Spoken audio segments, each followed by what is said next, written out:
Silmätautien erikoislääkäriksi valmistui 2004, eli parikymmentä vuotta sitten Turun yliopistosta ja väitteli tohtoriksi 2007. Viimeiset 20 vuotta olen ollut osittain julkisella puolella töissä lasiais- ja verkkokalvokirurgina ja myös yksityisellä puolella pitänyt ihan sitä vastaanottoa ja niitä kaihileikkauksia. Ja nyt on ollut mahtavaa, kun on voinut liittyä tähän ÖGA-tiimiin. Kiitoksia siitä. Ja sitten siihen päivän aiheeseen, eli siirrytään vähän syvemmälle silmän rakenteisiin. Mennään tuosta mustuaisaukosta tonne silmän pohjaan ja siellä aletaan näkemään tarkannäöaluetta. Tämä iso on näköhermonpää, joka tuo meidän näkökenttään sen sokean pisteen, jota me itse asiassa ei nähdä, mikä on hirmu kiva, ettei se häiritse elämää.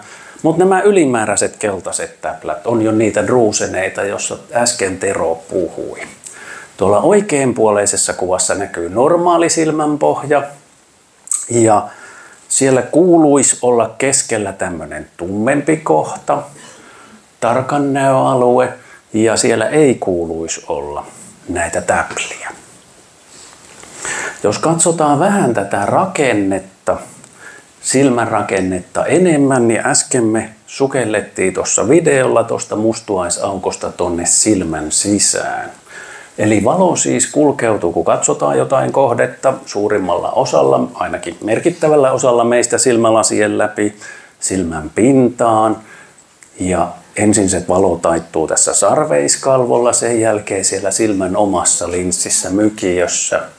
Ja nuorempana se piti huolta siitä zoomauksesta, että näki lähelle ja kauas. Valitettavasti iän myötä se pitää huolta siitä, että kaihi muodostuu. Mutta onneksi siihenkin on hoito, eli silloin vaihdetaan linssi kirkkaaseen, kun se on sumentunut.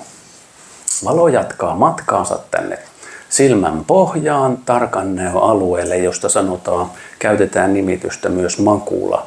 Ja tästä ikärappeumasta myös makuladegeneraatio sen takia. Makula on halkasijaltaan noin 5,5 milliä kokoinen alue ja näkökentässä se vastaa noin 20 astetta, eli suunnilleen jos tähtäiltäisiin talouspaperirulla tötterön läpi, niin se sieltä näkyvä alue on se meidän tarkannäön alue. Ja mennään siinä vielä vähän pienempiin rakenteisiin. Siellä keskellä on fovea, eli juuri se tarkannäön osa, millä me erotetaan pilkut ja pisteet toisistaan. Siellä on myös värinäkö, siellä aivan keskellä silmän pohjassa.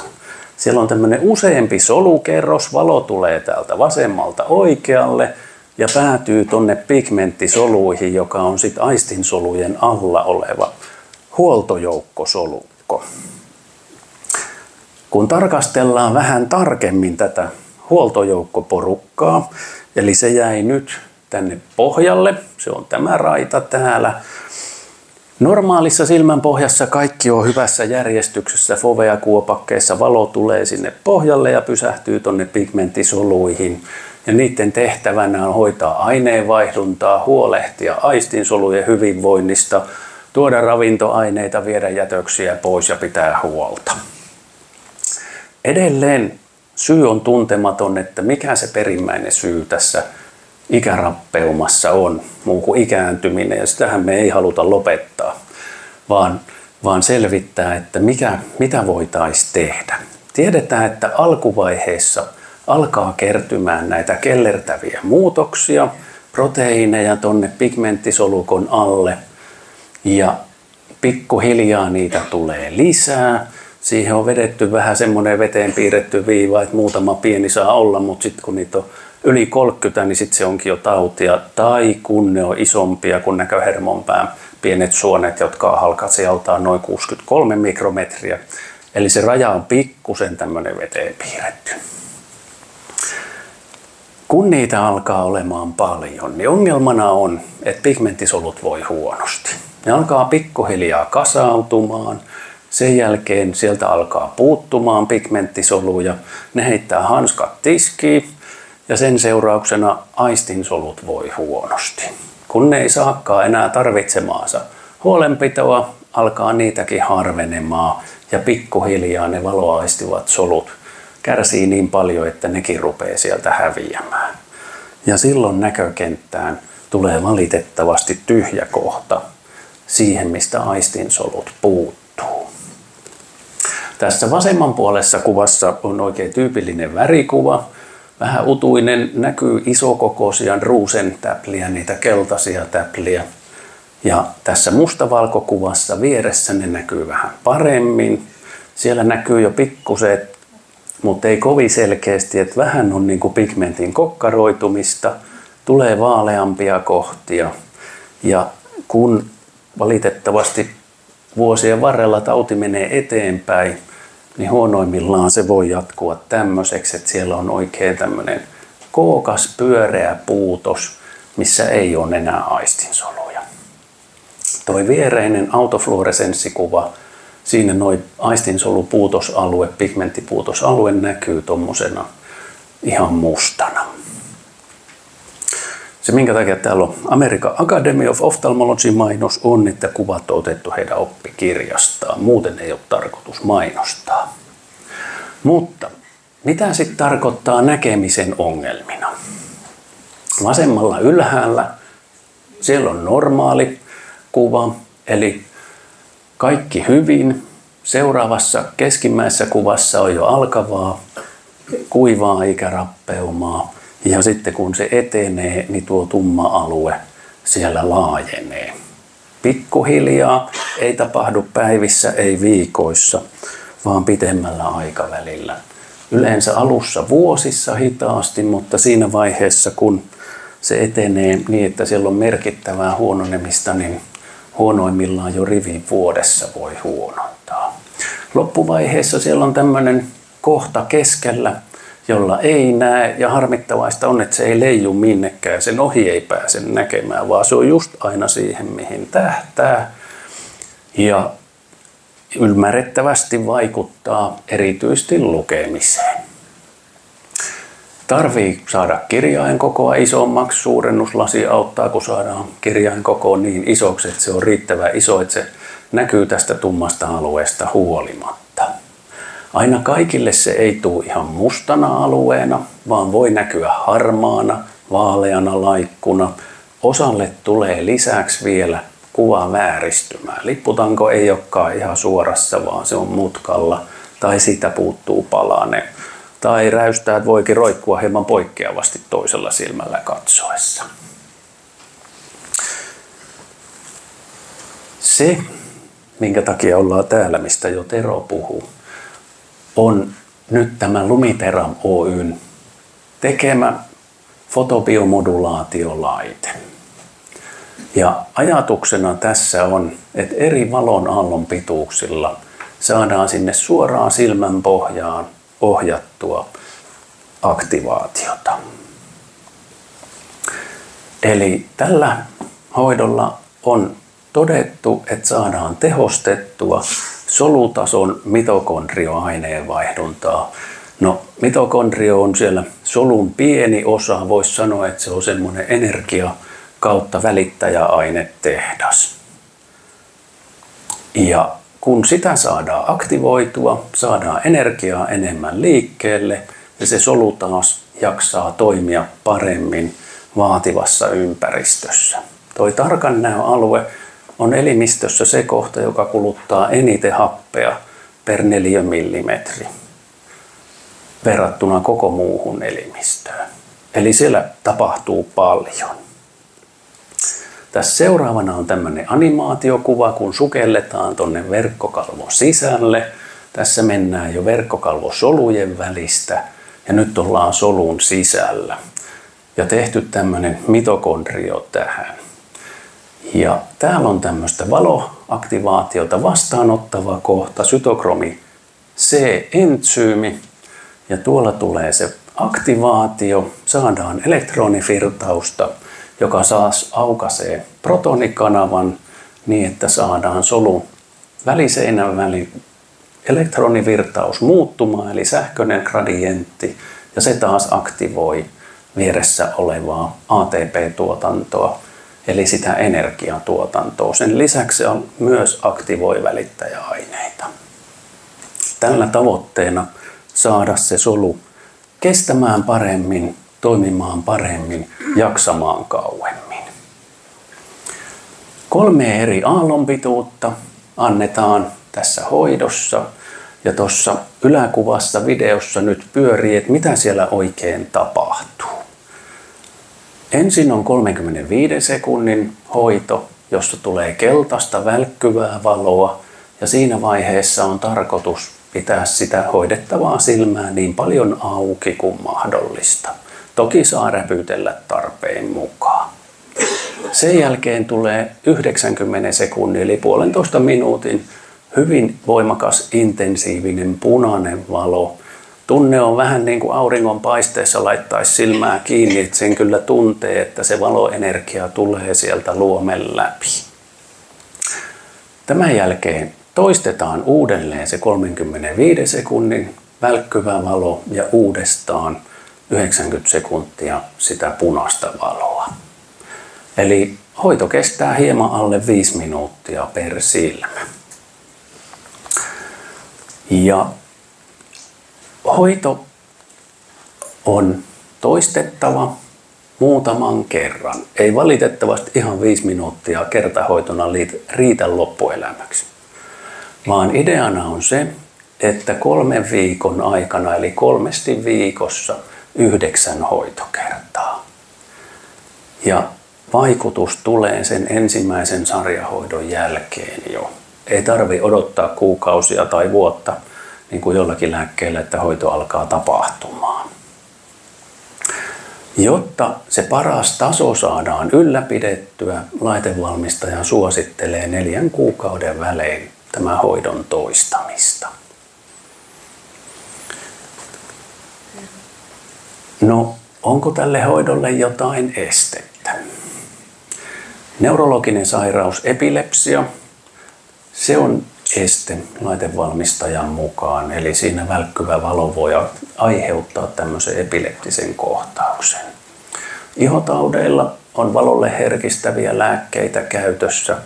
Jos semmoinen on käytössä, niin silloin sillä aikaan kohdalla ei sovi antaa tätä silmänpohjahoitoa.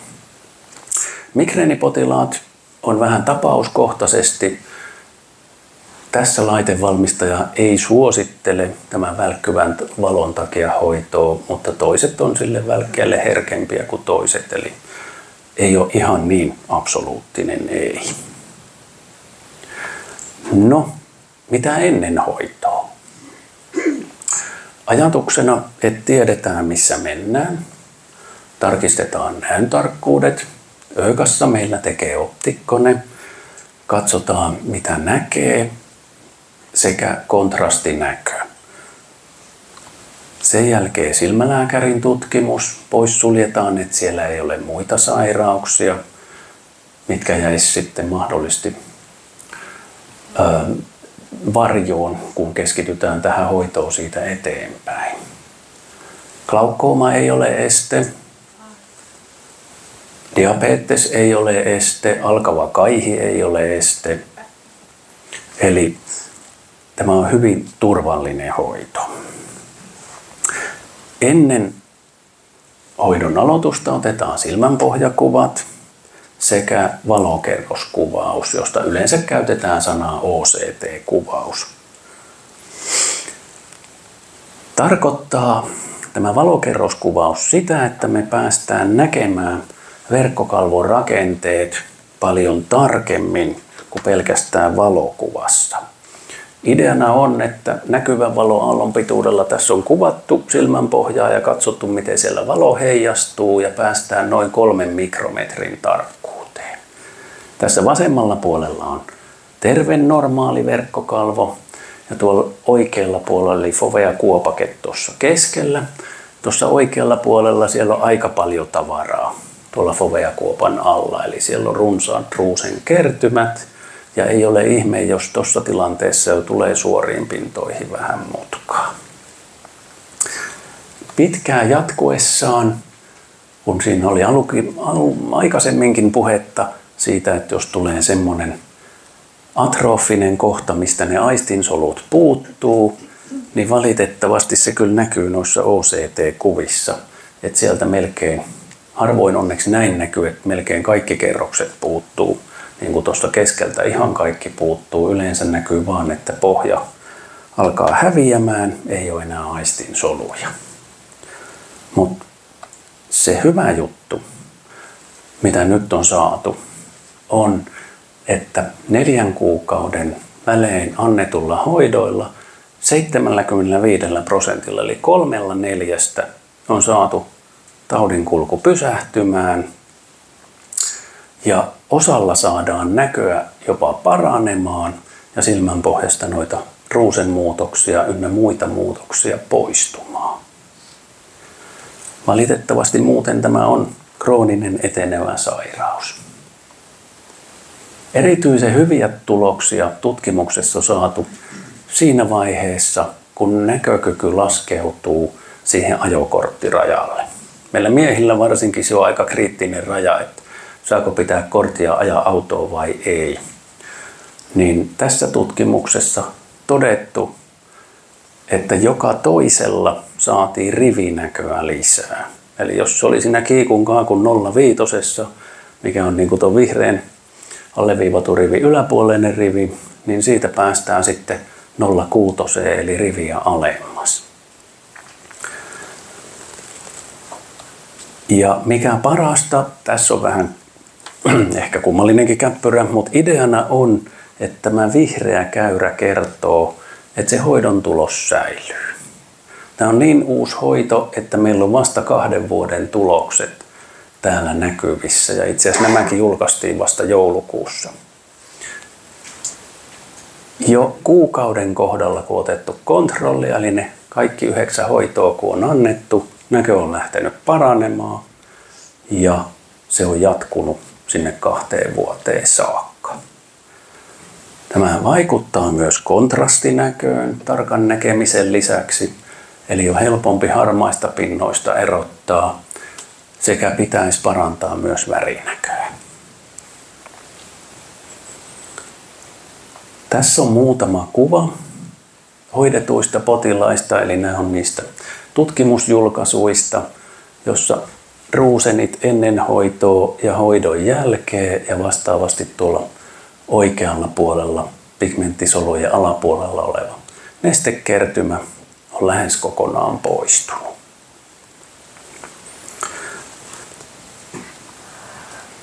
No turvallisuudesta. Onko turvallista? Tätä on ympäri maailmaa nyt ollut käytössä.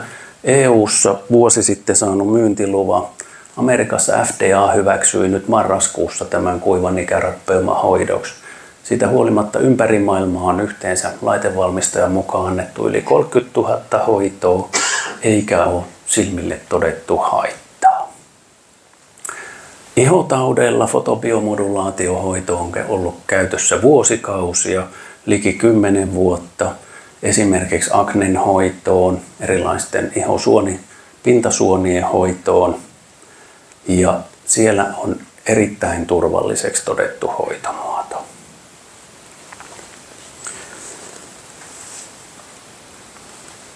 Nyt tämä meidän hinnasto näkyy tässä. Ennen hoitoa oli se esitutkimuskäynti.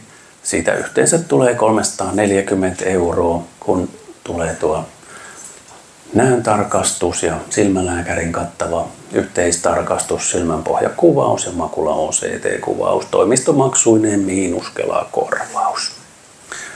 Tämä 9 hoitokerran sarjahoito molemmille silmille on 2000 € se 9 kertaa tai vastaavasti 1000 €, jos vaan hoidetaan yhtä silmää. Sisältää toimistomaksut, ei tule mitään muita kuluja.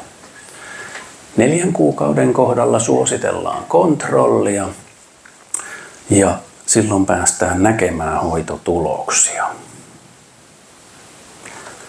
Eli lyhyenä yhteenvetona nyt on olemassa hoito myös kuivaan silmänpohjaikärappeumaan.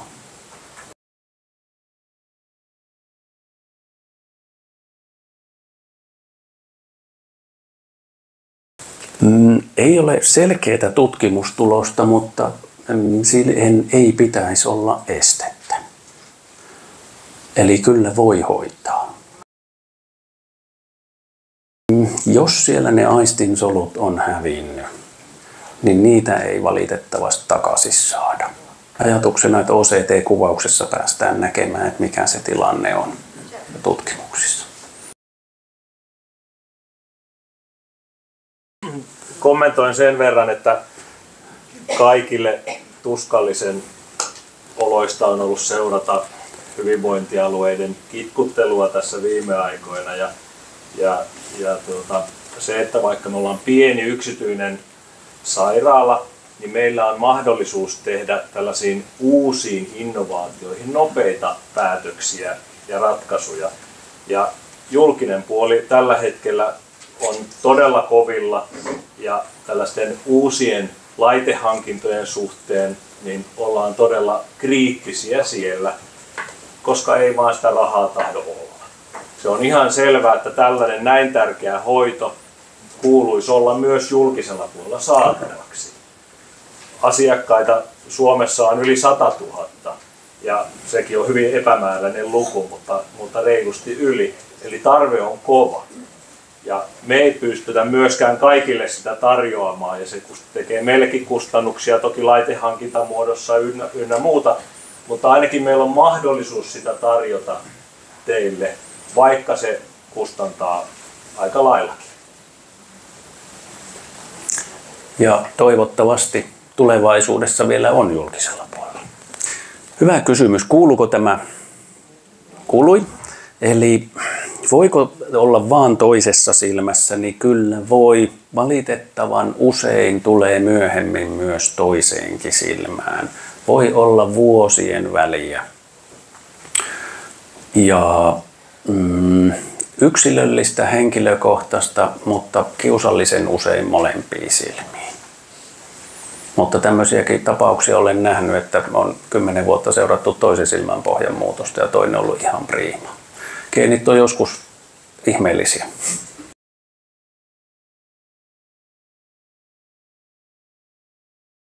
Mutta jos tarkoitat fuksin dystrofiaa ja kornean kuttaattaa, siihen ei ole ainakaan, en ole nähnyt yhtään tutkimusta, missä olisi todettu, että se vaikuttaisi sarveiskalvoendoteelisoluihin. Mutta voi olla, että sitä vielä ei ole vaan tutkittu. Toivomme parasta, mutta en pysty lupaamaan. Ei ole niin kuin tullut vastaan minkäännäköistä tutkimusta aiheesta. Täytyy katsoa, jos löytyisi. Joo, siinä silmässä, jossa on makulareikä, jos siinä on kovin iso rappeuma, niin on ajateltu, että se reijän paikkaaminen, eli se leikkaushoito, vaikka siellä saadaan verkkokalvon reunat yhteen, niin ei tuo näköä lisää, jos siellä ei ole aistinsoluja. Eli siinä, että mikä se pigmenttisolutason muutos on, onko siellä vielä aistinsoluja tallella, niin niihin me päästään tällä vaikuttaa. Mutta makulareijässä, kun siinä mekanismina on se, että lasiaine on mennyt iän myötä kasaan, se on kiskonut pienen palan verkkokalvoa mukanaan, on jäänyt aukko just napakymppiin, niin sitä aukkoa ei tällä saa korjattua. Kyllä voi, mutta tämä on ajatuksena semmoinen, että jos olisi täydellisesti toimiva solurakenne ja me aktivoidaan siellä sitä sydokromi C-entsyymiä, saadaan lisää energiatuotantoa, niin se on vähän samankaltainen tilanne kuin jos olisi täysakku, jota ladataan lisää.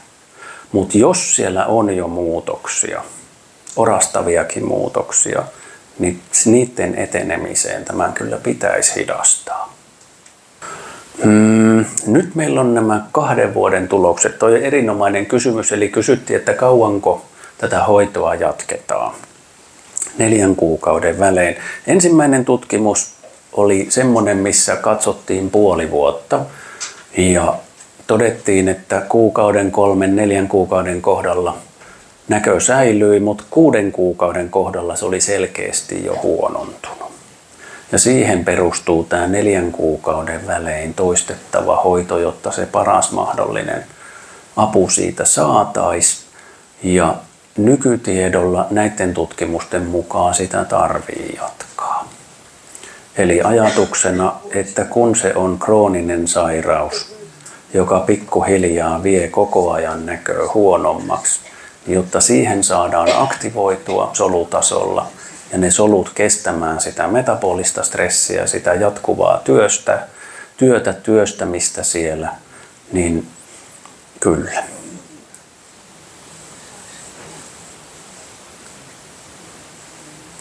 Mutta tämä me tiedetään tulevaisuudessa. Sitä nyt, kun tämä on eri puolilla maailmaa tullut käyttöön tämä laite, niin jatkossa nähdään, että miten riittääkö siihen vähäisempi, mutta tällä tiedolla näin. Eli kysymys, että silmiä paljon hoidettu ja että alkavaa kuivaa rappeumaa, että missä vaiheessa voidaan aloittaa. No vastataan niin kuin kaksiosaisesti. Jos sanoisi niinpä, että laitevalmistajan puolelta ei ole mitään estettä siihen, hoidon pitäisi tehota. Ja ajatuksena on se, että niin kauan on aikaa, kun siellä on aistinsoluja ja ne pigmenttisolut ei lähde tekemään kasoja ja heitä hanskoja tiskiin. Siinä on oikeastaan se väli, millä voi ajatella tätä hoitoa. Estettä hoidolle ei ole. On. Korkeat kolesterolit kuuluu myös vähän siihen. Niin kuin ajatellaan, että ikääntyminen ja suositellaan monipuolista ruokavalioa, jos se on kovin kapea-alainen, niin ajatellaan, että sillä olisi pieni riskitekijä kyllä. Ei. Suonissa se on ihan selkeästi rasvaplakkia. Nämä on proteiinia, eli valkuaisaineita. Ja valitettavasti statiinit, nämä kolesterolilääkkeet, jotka suonien seinämää tasoittaa ja vie sitä rasvahöttöä sieltä pois, niin ne ei valitettavasti vaikuta silmänpohjiin. Joo. Ajatellen kuivan ikärappeuman riskitekijöitä, niin kyllä sydän- ja verisuonitaudit on syytä hoitaa. Eli että saadaan se verenkierto, se aineenvaihdunta niin hyväksi kuin mahdollista sinne silmänpohjiin verenkierron perusteella. Eli kysymys on, että kun tarkka näkö on hävinnyt melkein kokonaan, niin onko se palautettavissa tällä hoidolla? Tapauskohtaista. Ja taas menen vähän siihen, että mikä siellä on se tilanne silmän pohjassa. Jos se tilanne on tämmöinen, että siellä on täysin hapertunut, verkkokalvon rakenteet on tässä normaalit, aistinsolut tuolla tasolla, täältä ne on hävinnyt ja tässä on tämmöinen lähes makulareiän kaltainen tyhjä tila. Jos ollaan kovin pitkällä tässä, että sieltä ne aistinsolut on jo hävinnyt, niin silloin niitä ei valitettavasti saada korjattua. Mutta jos siellä vielä niitä on, niin sinne saataisiin vähän niin kuin varavirtaa, lisävirtaa palautettua. Ja ne olemassa olevat niin hyvään toimintaan kuin mahdollista. Nyt tuli hyvä pointti. Eli kysymys oli, että mitä jos reunanäkö on hyvä, vaikka tarkkanäkö on hävinnyt, niin se on sentään se positiivinen puoli tästä ikärappeumasta, että ei tule pimeys. Pisimmillään se jatkuu suunnilleen tähän ja pysähtyy siihen. Eli se, että kun kaataa kahvia kuppiin, niin kuppi häviää, mutta kaikki muu näkyy siinä ympärillä. Ja pimeys ei tule tähän rappeumaan liittyen, vaan semmoinen näkö säilyy. Tulee säilymään. Poissulkien, että jos on muita sairauksia, niin se on sitten eri asia. Joo, silmänpohjan ryppykalvo. Mulla ei ole tässä siitä kuvaa, mutta mennään tuohon edelliseen. Siinä ongelmana on, että tähän kerrokseen tulee vähän niin kuin ylimääräinen ohut elmukelmu. Se on semmoinen 50-150 mikrometriä paksu, läpinäkyvä kalvo. Ja tiedetään sen verran, että lasiaisirtauma on pitänyt tapahtua. Ajatuksena on, että jostain suonista, jostain pääsee kasvutekijöitä, soluja, jotka nauttii rakennella tämmöistä ei-toivottua, vähän arven kaltaista kalvorakennetta. Ne kertyy juuri tuohon tarkan näön kohdalle, niiden mielestä jostain syystä on hirmu hyvä paikka siihen rakentaa se kalvo. Ja kun se on saatu ensin siihen pingotettua, niin sitten ruvetaan rypistämään. Ja monelle tulee siinä kohden kuva vääristymää, osalla tulee vaan sumeutta. Leikkaushoito. Mennään silmän sisälle, poistetaan lasiainen ja tuolta silmän pohjasta pienillä pinseteillä kuoritaan se ylimääräinen kalvo pois.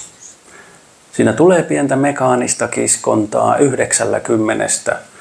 Näkö paranee, 90 tilastollisesti ei parane ja siitä porukasta 90 voi jopa huonontua. Et siihen liittyy pieniä riskejä. Keskimäärin saadaan 3 riviä näön tarkkuutta lisää. Välillä saadaan ihan huimastikin enemmän. Ja välillä sitten se jää siihen, että mutkat vähän suoristuu ja pikkusen näkö parani. Vaihdellen ja toistakymmentä vuotta mä noita kuvia on katsellut ja miettinyt etukäteen ennen leikkausta, että tähän varmaan tulee hyvä näkö. Ja sitten jälkikäteen katsonut, että nyt näyttää kyllä kuvat hienolta. Ja asianomainen kertoi, että kyllä se vähän parani ja sitten tuli rivi pari lisää. Ja välillä katsoo kuvista, että onpas turvotusta ja voi vitsit, ei poistunut. Ja sitten asianomainen on hirmu tyytyväinen ja sitten sieltä näkyykin 0,8 rivi kirkkaasti ja kaikki on tyytyväisiä. Eli se on tätä elimistön omaa korjausmekanismia, mutta suunnilleen tällä sektorilla mennään, eli se leikkaushoito. Ei haittaa, mutta toisinpäin kyllä. Eli kun sinne mekaanisti mennään nyppimään, niin välillä se rappeuma ottaa siitä nokkiinsa. Ja se on myös semmoinen vähän yllättävä jälkikäteen. Mutta ei haittaa tätä hoitoa. Eli mitä silmän paine vaikuttaa tauteihin? Ajatuksena ensin se silmän paine tarkoittaa sitä, että silmäpallosta, ihan niin kuin jalkapallostakin tosin huomattavasti kevyemmin mitataan, että mikä se paine on sillä painemittarilla. Optikon toimesta käsimittari tai sitten silmälääkärillä se ablaatiotonometri. Ja se on ihan sama elohopea millimetriä, mitä verenpainekin on. Eli sama skaala, se normaali yläraja on 21. Ja ajatuksena on, että silmän pohjan verkkokalvon paluuvirtaus verenpaine on noin 35-40 elohopea millimetriä. Ja ajatuksena, että jos silmänpaine on kovin korkea siellä pallossa, niin se heikentää verenkiertoa. Ja silmänpainetauti sinänsä, ajatellaan, että silmänpaine, silmän verenkierto, mahdollisesti aivopaineet olisi tähän riippuvainen, mutta se mitä me pystytään mittaamaan on käytännössä silmänpaine. Ja mitä on todettu on, että kun silmänpainetta saadaan laskettua, jokaisella se on vähän noin niin kuin henkilökohtainen raja, mutta karkeasti nyrkkisääntönä 25-30%, niin siinä vaiheessa yleensä silmänpainetaudin eteneminen pysähtyy. Hoitamattomana silmänpainetauti johtaa siihen, että tässä kun aistisoluista lähtee tieto, se kulkee tuosta pintaa, aksoneita, voisi sanoa, että niin kuin johtokerrosta pitkin tuonne näköhermon päähän ja sieltä aivoihin. Ja se mitä me katsotaan näillä OCT-kuvilla, että kuin iso kuoppa siellä näköhermon päässä on. Ajatuksena on joskus ollut, että kun tähän tulee kovin jyrkkä mutka ja paine, niin se vaikuttaa siihen aksoneiden hyvinvointiin. Mutta siinä on monenlaisia teorioita, mutta se mitä tiedetään, että jos sieltä lähtee tämä keskuskuoppa kasvamaan kovin vauhdilla, eli tämä, ja päältä katsottuna se on yleensä pyöreä muotoinen, niin jos se lähtee kasvamaan tai siihen tulee venyttymiä eri suuntaan, niin silloin jopa normaalisilmänpaineissa aletaan epäilemään, että voisiko olla silmänpainetaudista kysymys. Ja valitettavasti on vielä normaalipaineista silmänpainetautia, eli kaikkien silmät ei kestäkään ihan sitä 21 elohopea millimetrin painetta. Toisten silmät sitten taas kestää. on olemassa pieni ryhmä, Turun professorin mukaan ehkä 10% väestöstä, kenen silmänpaineet vaan on normaalisti korkeampia kuin meillä keskimäärin. Ja heille ei tule vähän korkeammista paineista huolimatta minkäännäköisiä muutoksia. Silmänpainetauti ja ikärappeuma ei ole todettu liittyvän toisiinsa, eikä sen ole todettu aiheuttavan näitä makulareikiä tai ryppykalvoja. Diabeetikoilla sitten taas toisinpäin on vähän yleisemmin silmänpainetautia kuin keskivertoväestössä. Me olemme keskustelleet asiasta. Mä oon työn alla, mutta sekään ei ole... No, sitä täytyy pohtia. Hieman useampi, kun vielä sanotte Villelle noin, niin eiköhän tuo järjestä. Tuo on hyvä kysymys. Eli voiko kuivarappeuma taas kääntyä kosteeksi? Valitettavasti voi. Siihen ei ole mitään tietoa vielä löydetty. Suurimmalla osalla, kun se kuivahtaa, niin se kuivahtaa.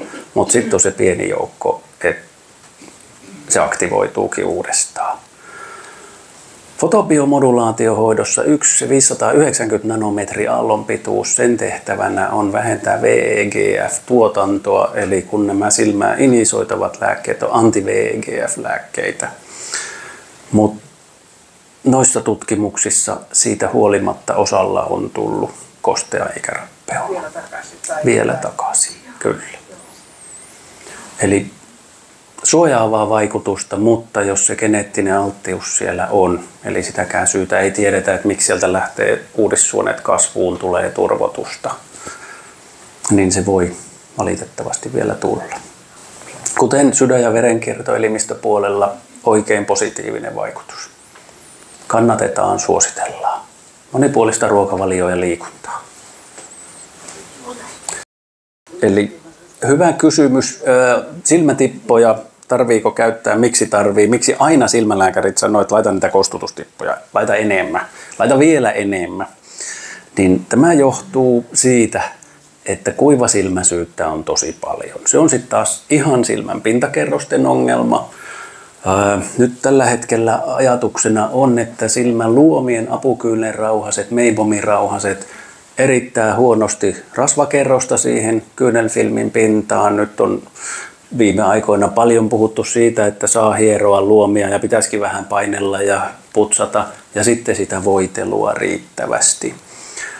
Ongelmana, että jos ei voitelua tarpeeksi, niin mä olen yleensä puhunut tästä auton tuulilasivertauksena, että kun tihkusakteessa auton tuulilasipyyhkijät käy ja sitten ne alkaa narskumaan siinä niin, että se sisälle saakka kuulee, niin vähän pissapojan nestettä lisää, niin taas menee paljon paremmin. Niin vähän tällä idealla, että hoidetaan niin kuin se pintaongelma pois. Ei se valitettavasti näitä muita korjaa. Mutta pitäisi viedä ne ikävät tuntemukset, ne pistoksen hiekan tunteet, semmoinen vähän epämääräinen. Kun ei näe, mutta kun räpyttelee, niin hetkeksi kirkastuu ja sitten taas menee sumeeksi.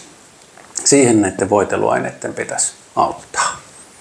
Joo, siitä on tehty 2014 Amerikassa isot tutkimukset AREDS 1 ja 2. C-vitamiini, E-vitamiini, D-vitamiini, luteiini, zeaxanthiini ja normiksanteeni. Löytyy tarkemmin ainakin ÖKA-sivuilta vielä nämä milligrammamäärät.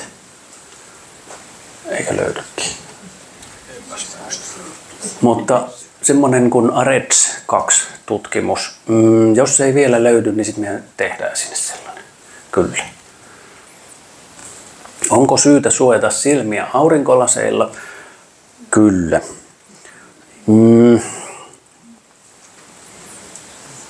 Erityisesti järvellä, merellä, lumella sieltä heijastuu paljon.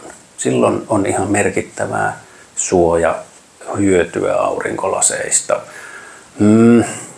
Se, että auringon vaikutukset, niin siitä on puhuttu paljon, että ultraviolettisäteily vaikuttaa silmänpohjiin ja kun lähestytään päivän tasaaja, niin harmaa kaihi tulee paljon nuoremmalla iällä. Sitten välillä miettii näinä päivinä, että mikä aurinko, että me Suomessa nähdään sitä aurinkoa sitten muutama kuukausi vuodesta. mutta liialliselta auringonpaisteelta on hyvä suojautua. Auttaako se tämän taudin hoidossa myös? Siitä ajatellaan, että kuivan ikärappeuman potilailla olisi hyvä suojata kirkkaalta auringonvalolta. Kyllä sitä ajatellaan, että se vaikuttaa. Hoidot on aloitettu ja sanotaan, että maks 30 alkaa olemaan tänne, koska ne on 3 viikossa ja 3 viikkoa ja sitten on vielä varaviikko, jos tuleekin jotain peruuntumisia. Sitä luokkaa, mutta se, että jos on enemmän tulijoita, sittenhän me vaan organisoimme itseämme enemmän ja paremmin. Tukholmassa seuraavalla paikalla. Ei ole vaikutuksia. Tulee keskeiselle silmänpohja-alueelle, ne reijät on siellä reunoilla. Ne on hyvinkin kaukana eri kohdassa, jos mennään tuolta paljon taaksepäin.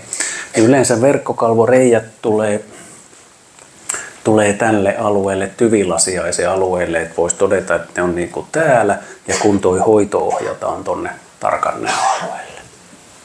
Hyvä, toi oli hyvä. Eli tämä oli se, että reilu vuosi sitten Euretina-kongressissa törmäsi siihen, tai sitten on nyt jo kohta 2 vuotta, että on ollut toimikunta, joka on pohtinut, että missä vaiheessa on ikääntymän silmänpohja ja missä vaiheessa muuttuu kuivaa ikärappeumaa.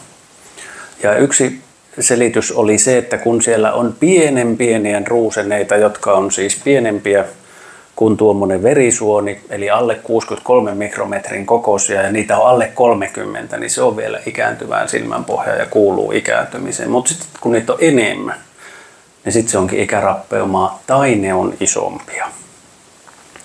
Ja se on sitä jo ikärappeuman puolta. Sitten kun siellä alkaa olla atrofisia kohtia, mistä puuttuu aistinsolua, niin sitten se on jo vaikeampaa ikärappeumaa. Eli varmaan tässä oli ajatuksena, että missä vaiheessa hoitoon, niin ei ole tarkoitus hoitaa ketään, kenellä ei ole ongelmaa. Silloin me ei saada ongelmaa paremmaksi. Plus, että kun suurin osa meistä on kaksisilmäisiä, niin sen toisen näkökenttä paikkaa sitä toista, ja jos ei ne satu olemaan just samassa kohdassa. Ja se on semmoinen, että mitä on haettu, tässä on haettu ensimmäisessä tutkimuksessa varsin heikkonäköisiä, ihan näkövammaisia, ja niillä todettu, että saatiin tauti pysähtymään, näköä vähän paremmaksi. Mutta sitten kun ollaan siellä ajokorttinäön yläpuolella, niin sitten tuli merkittävää näköä parantavaa vaikutusta. Ja se, että suurella osalla saadaan sen taudin eteneminen pysähtymään. Niin kuin kuuluu hymähdyksen ääniä, niin kyllä niistä on moni kokenut saavansa apua. Ja nimenomaan tukihoitona. Onko ne reseptilääkkeitä? Ei, ne on ihan luontaistuotekaupasta. Omega-3 ja pitkään ajateltiin, että tyrniöljykapselit olisi jotenkin parempia, mutta Hämeenlinnan ylilääkäri on kovin kiinnostunut tästä kuivasilmäisyydestä, Katjuska Mursunen, niin hän sitä totesi, että uusimpien tutkimusten mukaan itse asiassa se on se omega-3, joka siellä on se merkittävä asia. No, ne värinäköhän sijoittuu juuri tänne fovea-kuopakkeeseen ja liittyen siihen, että kuinka paljon niitä muutoksia on just foveassa, niin vaikuttaa värinäköön. Kun se on laaja rakenne, niin siellä viereiset värinäköaistinsolut reagoi. Kiitoksia hei kaikille osanotosta. Mahtavaa, että olitte näin monilukuisena aktiivisena.